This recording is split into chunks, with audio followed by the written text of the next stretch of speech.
ሕይወት እንደ ሸክላ ድሮ ልጆች ያለን ስለ ቃላዊ ጨዋታዎች እንጫወት ነበር። ይህ ስነ ቃላዊ ጨዋታ እንቆቅልሽ ይባላል። ታዲያ ከማድረሳቸው እንቆቅልሽ ጨዋታዎች መካከል አንዱ ጠዋት አየኋት ማታ አጣኋት የሚለው ነበር።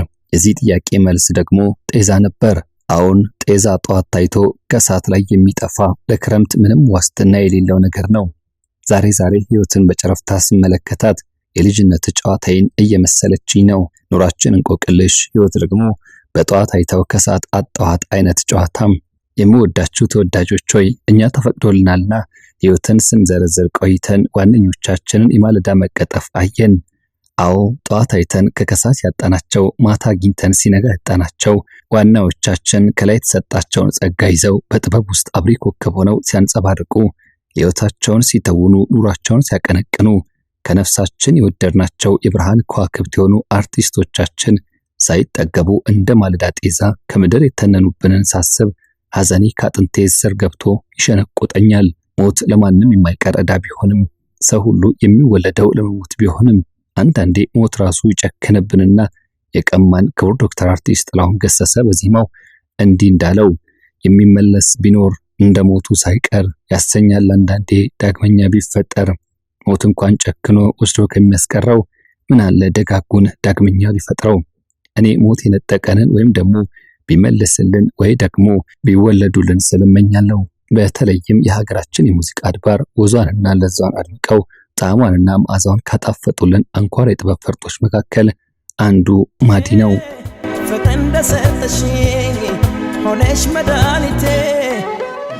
ማዲንጎ አፈወርቅ በጥቂት የሙዚቃ አልበሞቹ ተገምሶ ተደርምሶ የማያልቅ ትልቅ አስተዋጽኦ ለኢትዮጵያ ሙዚቃ ኢንዱስትሪ አበርክቷል። ማዲ እጅግ በጣም ከሚስበው ድምፁ ከሚያስደምመውና በሚያፈዛው የመድረክ ሆነ የስቱዲዮ ወጥ ፐርፎርማንሱ ለምድርና ለሰማይ የከበደ ክቡርና ዝናው የተጎናጸፈ ሲሆን ለህዝቡ ካደረሳቸው 3 እንቁ የሆኑ የሙዚቃ አልበሞች ውስጥም ሁሉም ዘፈኖች በግጥም እንቁ ሆነው ተውበው በወርቅ ዜማ የተለበጡ አብረቅራቂ የህይወት ክኒኖች ናቸው። ለኔ በላ ትኖራለች ሎንችላ።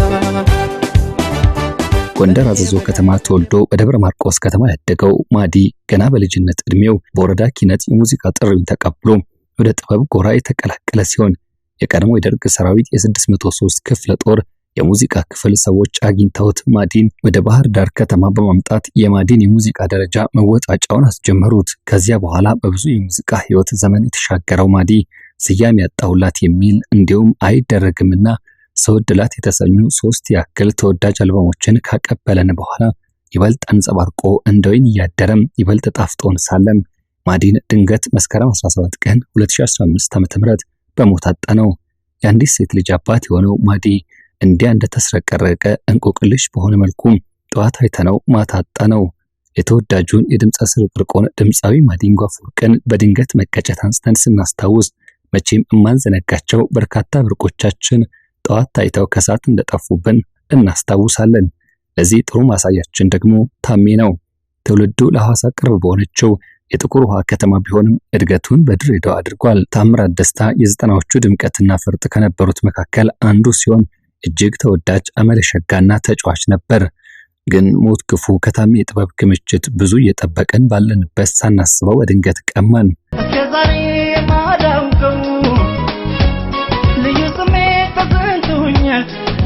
ይህንም ነበር በታሜ ድንገተኛ ሞት መሪር ሐዘን ተሞልተን የጥበብ ፈርጥ የሆነው ልጃችን በዜማ እንዲህ እንዳለው እሱ እንዳለው ያሎሬቱ ሞትም ይሙት የታባቱ እኛም ሞትም ይሙት የታባቱ ብለን ተራግመናል።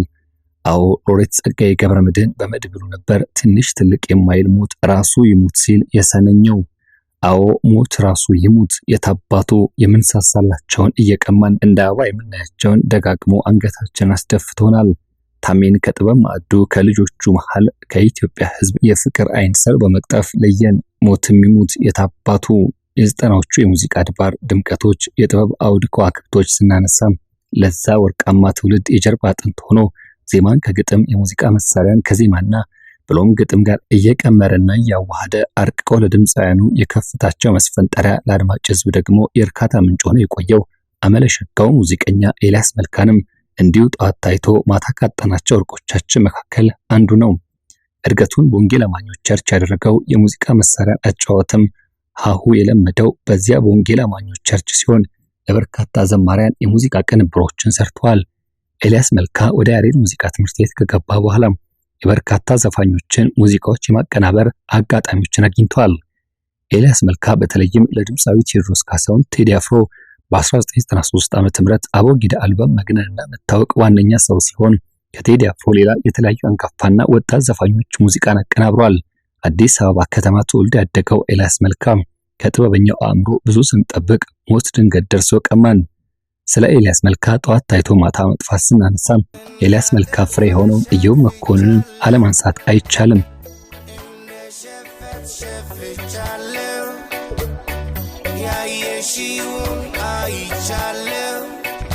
የሬጌ ሙዚቃን በጣፈጡ ዜማዎችና በከበሩ ሐሳቦች ይዞ ብቅ በማለት በሀገራችን ለሬጌ ሙዚቃ የነበረውን አመለካከት የቀየረው ድንቅ የሙዚቃ ፈርጥ ነበር።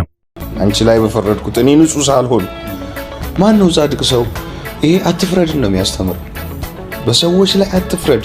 ተወዳጅና ተናፋቂ አንጋፋ ሙዚቀኛ የነበረችው ሂሩት በቀለ ከዘመናት በፊት እንዲህ ስትል እንዳዜመችው አይቀርም መንፈራገጥ የአሁድ እስኪሞላም ወርቃ እስክትሰበር ሕይወት እንደ ሸክላ በከፋው ጨለማ በዚያ በሞት መንገድ ተከትሎ አይሄድም ሀብት የሥጋ ዘመድ።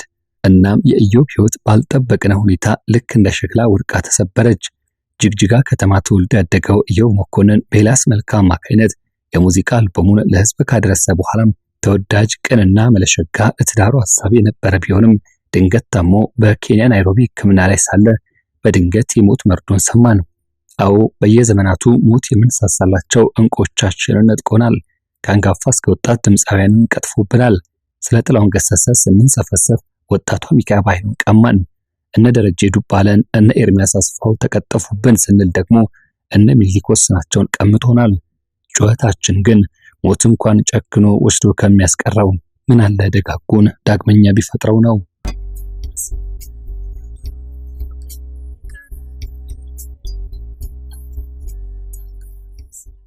ጥበብ ውግንናዋ ለሕዝብ ነው። ጥበብ አንደበት ናት። ጥበብ ታንክም ባንክም ናት። ጥበብ ሁሉንም ናት። እናም ጥበብን አንግበው ጥበብን ለብሰው ከጥበብ ጋር አብረው ውግንናቸውን ለሕዝብ ካደረጉ የጥበብ እንቁና ውዶቻችን መካከል አንዱና ተወዳጁ አርበኛ ታጋይ ሃጫሉ ሁንዴሳ ነው።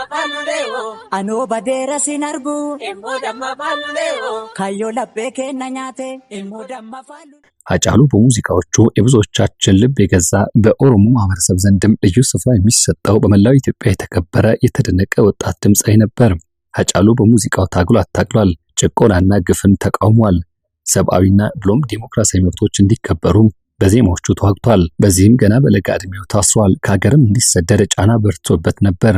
እሱ ግና እምቢኝ ብሎ በሚታገልበት ህዝብ መሃል ቀርቶ ፍቅርና ሰላምን ብሎም መከባበርና መዋደድን በዘፈኑ ሰብኳል። የሃጫሉ ሙዚቃዎች ኦሮምኛን የማይሰማ ሁሉ በሙዚቃ አግባቢነት ብቻ የኢትዮጵያ ህዝብ ይወድለታል። ግን ምን ያርጋል? ሞትም ይሙት የታባቱ ከሃጫሉ ብዙ ስንጠብቅ ጣት አይተነው ከሰዓት በኋላ ሞት ነጠቀን። አምቦ ተወልዶ ያደገው ሃጫሉ ባለትዳርና የሶስት ልጆች አባት ሲሆን ለማንም ያራራው ሞት በሃጫሉ ላይም ጨክኖበታል። ነፍሷን ከደጋጎች ጋር ያኑርልንና ብዙዬ ያኔ በዚያ ስርቅርቅ ድምጿ እንዲህ ብላ ነበር። ብዙነሽ በቀለም አሸብርቆ ደምቆ እንደ ፀሐይ ተውቦና ደምቆ የምናይ የዛሬዋ ባገላችን ነገ ያፈር ቀለብ ነው ስጋችን። መራሩ ሐቂ ቢሆንም ቀሉ የኛ ምኞትና ፍላጎት ግን እንደኛ ሐሳብና መሻት ቢሆንልን እንዲህ ነበር። የሚመለስ ቢኖር እንደሞተ ሳይቀር ያሰኛል አንዳንዱን ዳግመኛ ቢፈጠር። ሞት እንኳን ጨክኖ ወስዶ ከሚያስቀረው ምን አለ ደጋጉን ዳግመኛ ቢፈጥረው። ግን ይህችን ስንኝ በዜማ የሰጠን ጥላሁን ገሰሰም ሞት በሚባል ገላጋይ አልባ ቀማኛ ተቀምተን አተነዋል። ታዲያ በስስት አይናችን ጠዋት እያየን ከሳት ካጣናቸው ዳግም ላይ መለሱ ከተለዩን እንቆቻችን መሃል አንዱ ዳዊት ነጋ ነው።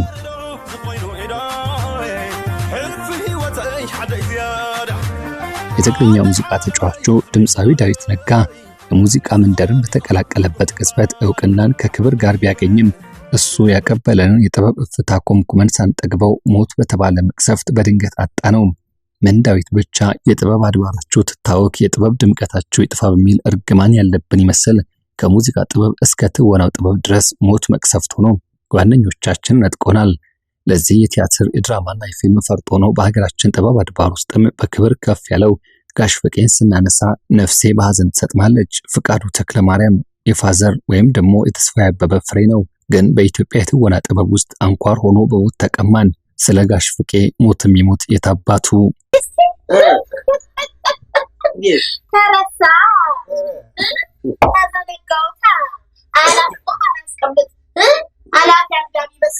ሰብለ ተፈራን የማያውቅ የማይወድ የለም። እማማ ጨቤና ትርፌ በሚባሉት ሁለት ገጸ ባህሪያት ሰብለ ትታወቃለች። እናም ሰብለን ጠዋት አይተናት ከሳት አጣናት። ዜናውን ስንሰማ የገዛ ጆሮአችን እስክንጠራጠር ድረስ ለማመን ቢከብደንም አጭር የሞት የድንገት የቀጠፋውን በኢትዮጵያ ጥበብ ውስጥ አጠናክሮ መቀጠል ፈርጦቻችን አንድ ባንድ እየቀጠፈም ድንገት ደራሽነቱን አላመደን። በስተርጅና አንድኛው እንደው የፈነዱ ወይዚ መንገድ ላይ እንደምናያቸው ጎረምሶች ሱሪዎትን ዝቅ አድርገው እንጣጥ እያሉ ይሄዱ። በሰብለ ተፈራ ምትክ አዳማ ተወልዳ ባደገችው ከደረጀና ሀብቴ ጋር በእንዝናና ምን ይልሻል በሚል ኮሜዲ ስራዋ የምናውቃት ህይወት ያበበ ድንገተኛ ሞት መደናገጣችንን ያላመደን ያ የጥበብ አድባር እርግማናችን ድንገት አብስተን የምንወደውን ወጣቱን የፊልም ኮከብ ቀጠፈብንና ያዘናችንን መሪ ያደረገው። የተወና ብቃቱ ብቻ ሳይሆን የደግነት ባህል ልክ የሆነው ታሪኩ ብርሃኑ ባባ በስስት ስናየው በትወናው ላይ እያየነው ሲነጋ በሌላ ፊልም ልናየው ስንጠብቅ ነው አጭር የሞት በድንገት መጥቶ የቀጠፈብን። የተወዳጁ አክትረስ ቃል ኪዳን ጥበቡ ባለቤትና የአንድ ወንድ ልጅ አባት የሆነው ባባ ጥበብን በጎላ ሚካኤል ሰንበት ትምህርት ቤት በድራማ ያገኘ ሲሆን አድጎ በሀገራችን ከፍተኛ ተከፋይ ከሆኑት መካከል አንዱ ቢሆንም ደግነቱ ለሁሉም ድራሽና አዛኝነቱ ግን እንደ ተከፋይነቱ ባይኖሩም ሞት ራሱ ይሙትና ሞቱም እንኳን ሳይራራለት በድንገት ቀጥፎብናል። ከቅርብ ዓመታት ወዲህ በሀገራችን የተከሰተው የጥበብ ሙያተኞች እርግማን ምንድነው? ዋነኞቻችን መካከልስ ምን እርግማን ገባም? እንደዛ ብለን እስክናነሳ ድረስ ፈርጦቻችን አንድ በአንድ እያለበ በድንገት ሞት ወስዶብናል። በተለይም ቀድመን የጠቀስናቸው አብዛኞቹ አርቲስቶቻችን በድንገት ነጣናቸው። ማዲንጎን ማታ ሲዘፍን አድሮ ጠዋት ታሞ ወደ ሕክምና ሲሄድ ሞተም። ታምራት ደስታ ራሱ የነዳ ለመታከም ሄዶ ሞተም። እየው መኮንን ናይሮቢ ለመታከም ሄዶ አስክሬኑ ጠዋት መጣም። አጫሉ ሁንዴሳ በገዛ መኪና ውስጥ በተተኮሰበት ጥይት በድንገት ሕይወቱን አጣም። የትግርኛ ዘፋኙ ዳዊት ነጋ ዜና እረፍትም በድንገት ጠዋት ሰማን። የተዋናይት ሰብለ ተፈራን ሞት ከባለቤቷ ጋር በመኪና አደጋ በድንገት እንደሞተች ሰማን። የተወዳጁ አርቲስት ታሪኩ ብርሃኑ ባባ ሞትም ማታ ታይቶ የጠዋት መርዶ ሆነብን። በብዙ የኮሜዲ ስራው የምናውቀው ኮሜዲያን ወንደሰን አውራሪስም ህልፈቱ በድንገት የጠዋት መርዶ ሆኖ ሰማን። እርግማኑ ቀጠለም። ጆሮአችንም ድንገተኛ ህልፈቶችን ለመደም። እናም በቅርቡ ደግሞ የምንወደው የቲያትር ባለሙያ የፊልም ደራሲና ተዋናይ እንዲሁም አዘጋጅ ኮሜዲያን የቴሌቪዥን ሆስት የሆነው ነጻነት ወርቅነህ ድንገት መሞቱን ሰማን። የነፂን መለየት በመሪር ሐዘን አልቅሰን ማቅ ለብሰን አመድ ነስንሰን ከተቀመጥንበት ሳንነሳም እንባችን ሳይደርቅ ሐዘናችን ሳያገግም አሁን ደግሞ ድምፃዊ ሰማኸኝ በለው ስሜ ባላገሩ ህልፈተ ሞትን በድንገት ሰማን።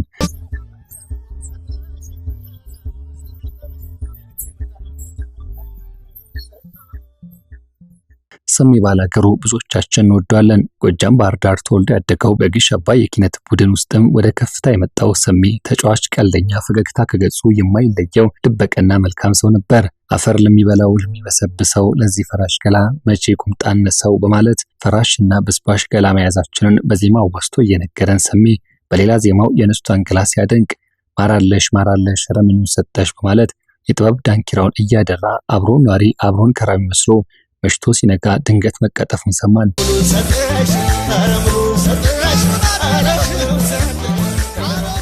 እንጉድ ነው።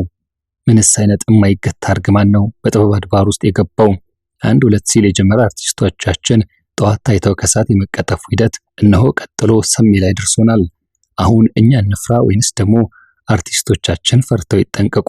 መጠንቀቁንስ ነገሩ እርግማን ከሆነ ፍሬ ከርስጌ የሆነን የምወዳችሁ 10 ዓመታት ወዲህ 2008 ጀምሮ በሰብለ ተፈራና በህይወት ያበበ ድንገት የሞት አህዱ ብሎ እያለሳለሰ እያረሳሳ ብቅ ማለት ተወዳጆቻችንን የሚቀማን ይህ ነገር ማብቂያ ይኖረው ይሆን ነው ወይስ ደግሞ ይህ ክፉ ደንቃራ ይቀጥልብን ይሆን? ጉዳዩንስ መርገም እንበለው ወይንስ ደግሞ ምን? ስንት ወዳጆቻችንን አጣን። ማዲን ስንል ታሜን፣ ታሪኩ ብርሃኑ ባባ ስንል ነጻነት ወርቅነን ያላነሳናቸው የዘነጋናቸውም አሉ።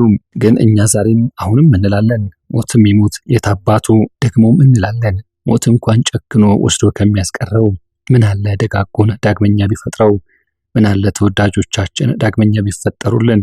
ተወዳጆች ነገን ቸር ያሰማን። መርገሙን አጥፍቶ መባረክን በጥበበኞቻችን ላይ ያፍሰስባቸው። አሜን።